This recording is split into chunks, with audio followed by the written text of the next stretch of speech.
Today's first reading from the book of Genesis, the story of Noah, leads us to believe that everyone on earth was destroyed except for 8 people, Noah and his family, because they were all what?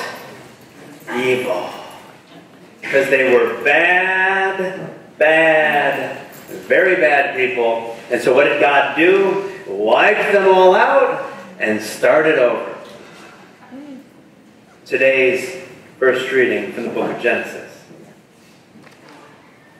Since we're talking about waters, I could probably share a few stories of my own of waters.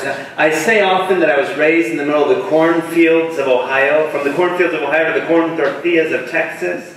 But we lived just north enough in Ohio that we were only an hour from the shores of Lake Erie. And so in the summertime, Grandpa had a boat. And then when I was a child, Dad decided he had to buy a boat as well because the fishing on Lake Erie was just too good for us not to take advantage of. Do we all know a little bit about fishing? If you're fishing, can you catch something with an empty hook? Do fish bite at empty hooks? No. Which means what? What do we have to put on that hook? Bait. A worm. In Ohio we used minnows. Some people use fishing lures like this. They look all fancy because when the fish sees the worm or the minnow, the bait, the lure, what does the fish see? Dinner. Right? And because the fish sees something like that, the fish goes after it and bites it, and then what happens? It's only after it's in the mouth that it realizes, ouch, there was a hook under that. We all understand a little bit about fishing and how fishing works? Isn't it true that we as human beings are something like fish? When we go after evil, bad things, when we do or say things that are bad, is it because we're evil people? Or is it because we're more like fish, just seeing that thing that looks good to us? We often use the example of the child who broke the lamp, right? Have you ever been in one of these situations as a child where you were about to get into big trouble? The child breaks the lamp. The parent says to the child, "Did you break that lamp?" And what does the child say?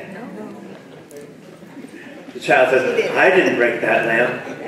It was her. It was him. It was someone else." Why? Why does the child say that? Do children say that because children are just evil, bad people? No. Because they're doing at that moment what seems good to them. What seems good at that moment? Getting out of trouble and avoiding the punishment. It seems good, and so we do it.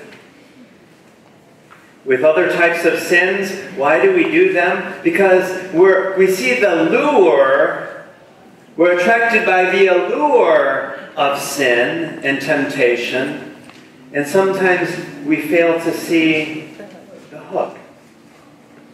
In 1997, there was a cover of Time magazine, if you remember back that far. It had a fish hook on it, and it was a story about drugs. Do people take drugs, try drugs for the first time because they're terrible, horrible, evil people? No. It's because of the good that they perceive, the high. But what happens after that high? Sometimes they realize, ouch, that they're hooked. Brothers and sisters, in today's gospel, we have a story of Jesus resisting temptation.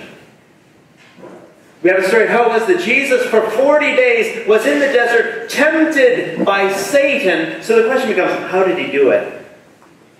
Because many of us, anytime we say or do something that's wrong, what happens? We do it because we perceive in that moment for it to be good, if you will. Right? Why did I call that person a name? Right? because I was mad at that moment, and saying it just made me feel better. Ouch. We don't realize the bad, the consequences, right? Jesus was tempted in the desert, but did he bite? Didn't bite. Why? Because he saw the consequences of biting. Brothers and sisters, all of us are tempted to say and do things we shouldn't. Amen? It seems that we could learn a lesson from today's readings, because Jesus was tempted as well, but did he do it? He resisted. 40 days and 40 nights tempted by Satan, and he resisted because he saw the consequences. May we too, before we say and do the things we're tempted to say and do, may we see the consequences so as to be like Jesus and to choose well. This is Father Jamie's Sunday Sermon. Watch it, like it, share it, live it, go.